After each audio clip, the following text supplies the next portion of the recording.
Hello बच्चों, पिछली कक्षा में हमने पाठ 10 समाप्त किया था। आज हमारा है पाठ 11 क्रिया। आइए बच्चों, इसको विस्तार से पढ़ते और समझते हैं। पाठ 11 क्रिया।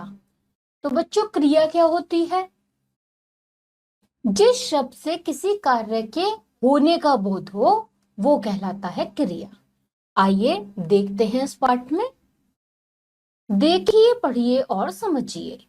यहाँ पे एक तरफ क्या दिया है? एक चित्र दिया है। इसमें क्या है? एक किसान है और एक गाय है। वो गाय को चारा डाल रहा है। आइए पढ़ते हैं।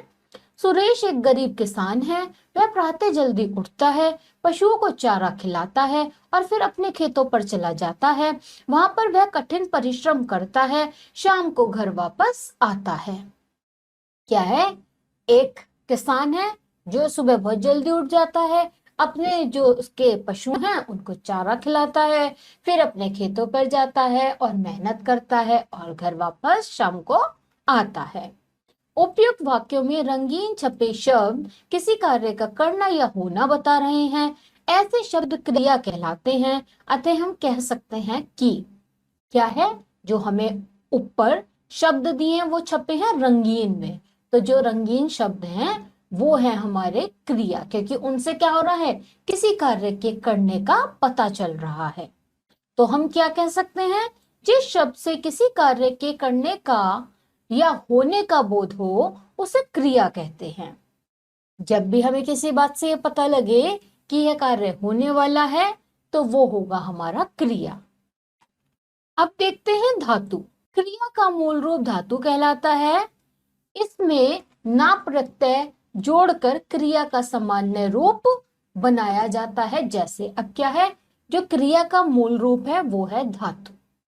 इसमें क्या है, ना प्रत्यय हम जोड़ दें तो इसका एक रूप बनता है। देखते हैं कैसे। यहाँ पे हम एक सारणी दी है जिसमें धातु है, प्रत्यय है और सामान्य रूप है। जैसे कि धातु क्या है? कर।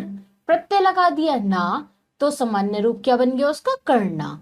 ऐसी हंस ना हंसना, खा ना खाना। तो हम ना प्रत्यय लगाकर एक नया रूप बना सकते हैं।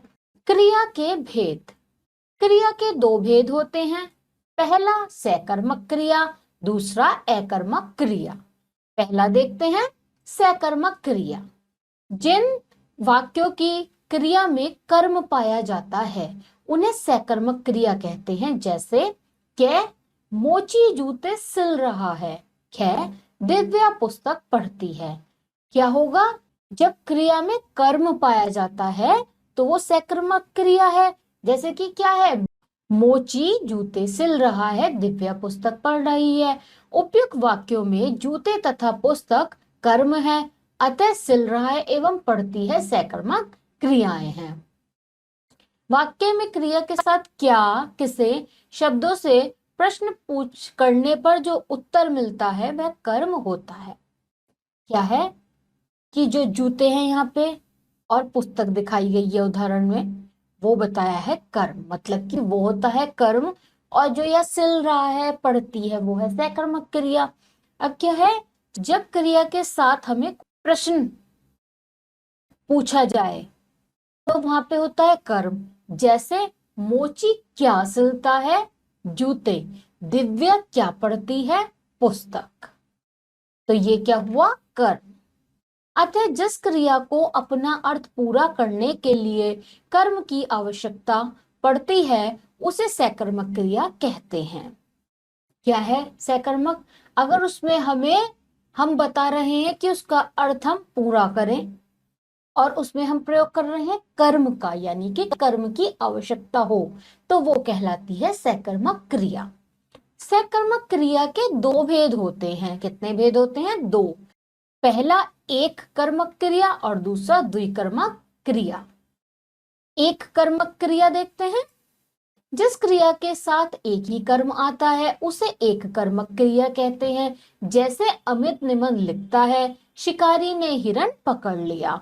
उपयुक्त वाक्यों की क्रियाओं लिखता है तथा पकड़ लिया के साथ एक एक कर्म क्रमशः निबंध तथा हिरण आए हैं, अतः ये एक कर्मक क्रिया है। क्रिया में जब एक कर्म आता है तो वो होती है एक कर्मक क्रिया। जैसे इसमें आया अमित निमन लिखता है मैं निमन, शिकारी ने हिरन पकड़ा उसमें आया हिरन, तो एक एक क्या आया कर्म, तो ये कहलाया एक कर्मक क्रिया। दूसरा है द्विकर्मक क्रिया। जिस क्रिया के साथ दो कर्म आते हैं उसे द्विकर्मक क्रिया कहते हैं। जैसे मम्मी ने मुझे लड्डू दिए, पापा ने दीदी को रुपए दिए। उपयुक्त वाक्यों में दिए क्रिया के साथ मुझे तथा लड्डू दो कर्म आए हैं। दूसरे वाक्य की क्रिया दिए के साथ दीदी तथा रुपए दो कर्म आए हैं। ये दोनों द्विकर्मक क्रियाएं हैं। जब भी क्या हो क्रिया के साथ दो कर्म आ जाएं तो वो कहलाती है द्विकर्मक क्रिया। जैसे कि अभी हमने उदाहरण में देखा, मम्मी ने मुझे लड्डू दिए, तो मुझे और लड्डू क्या हो गया, दो कर्म, तो इसलिए क्या आए हैं दो कर्म।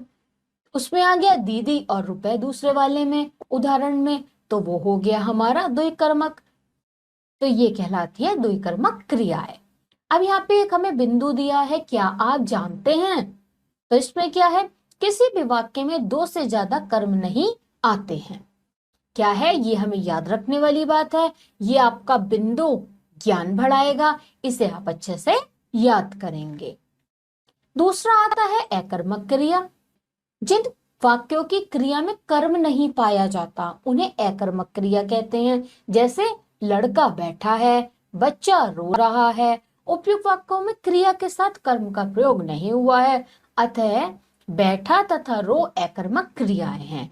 अतः जिस क्रिया को अपना अर्थ पूरा करने के लिए कर्म की आवश्यकता नहीं पड़ती उसे अकर्मक क्रिया कहते हैं। अर्थात जिस क्रिया के व्यापार का फल कर्ता पर पड़ता है उसे अकर्मक क्रिया कहते हैं। अकर्मक क्रिया कौन सी हुई, जिसमें कर्म ही नहीं पाया जाता, यानी कि वाक्य में कोई कर्म नहीं होगा और उसमें क्या होगा, जो क्रिया का अर्थ है वो पूरा करने की कर्म को कोई आवश्यकता नहीं पड़ती, इसलिए उसमें कर्म का प्रयोग नहीं होगा, और जब कर्म नहीं आएगा तो वो कहलाएगी अकर्मक क्रिया। अन्य क्रियाएं क्या, सहायक क्रिया। जो क्रिया मुख्य क्रिया का अर्थ पूरा करने में सहायता करती है उसे सहायक क्रिया कहते हैं। जैसे शेर दहाड़ रहा है, चिड़िया उड़ रही है। उपयुक्त वाक्यों में दहाड़ तथा उड़ मुख्य क्रियाएं हैं, लेकिन इनका अर्थ पूरा करने के लिए क्रमशः रहा है एवं रही है क्रियाएं भी आई हैं। ये दहाड़ तथा उड़ क्रियाओं के अर्थ पूरा करने में सहयोग कर रही हैं, अतः ये सहायक क्रियाएं हैं। इन्हें रंजक क्रिया भी कहते हैं। सहायक क्रिया कौन सी हुई, कि जब क्रिया का अर्थ पूरा करने के लिए और उसकी सहायता करने के लिए कुछ हम क्रियाएं प्रयोग करते हैं वो कहलाती हैं सहायक क्रिया। जैसे इसमें उदाहरण दिया, शेर दहाड़ रहा है, तो शेर का है दहाड़ रहा है, ये भी एक क्रिया है, लेकिन वो उसके साथ पूरा जो वाक्य है जो वो होगा, क्या बोलते हैं, अर्थ सहित, वो कहलाएगा दहाड़ रहा है। यानी कि रहा है जब हम जोड़ेंगे तभी वो वाक्य पूरा होगा।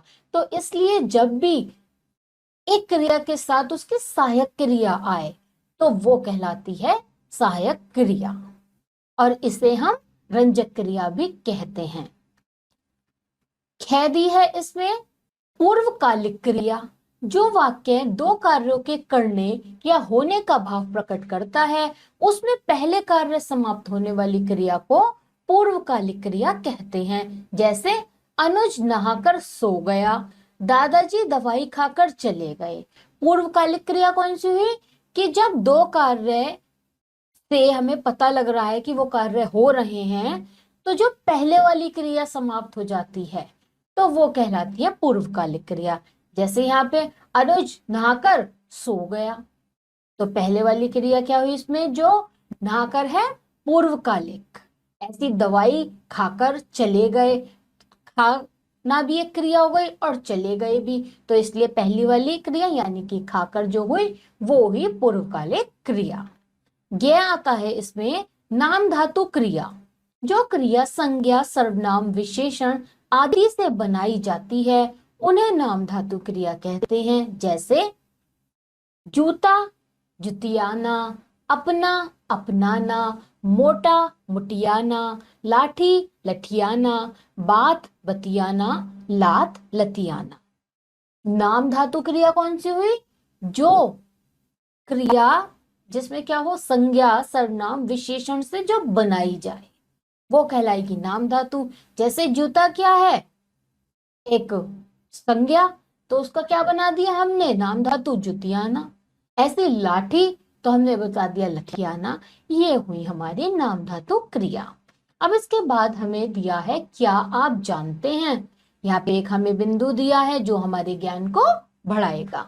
लिंग, कारक तथा वचन में परिवर्तन होने पर क्रिया का भी रूप बदल जाता है। जैसे लिंग परिवर्तन होने पर कै, उदाहरण दिए हैं, लड़का पढ़ रहा है, कै लड़की पढ़ रही है। जब लिंग का परिवर्तन कर दिया यानी कि लड़का और लड़की, लिंग परिवर्तन हो गया।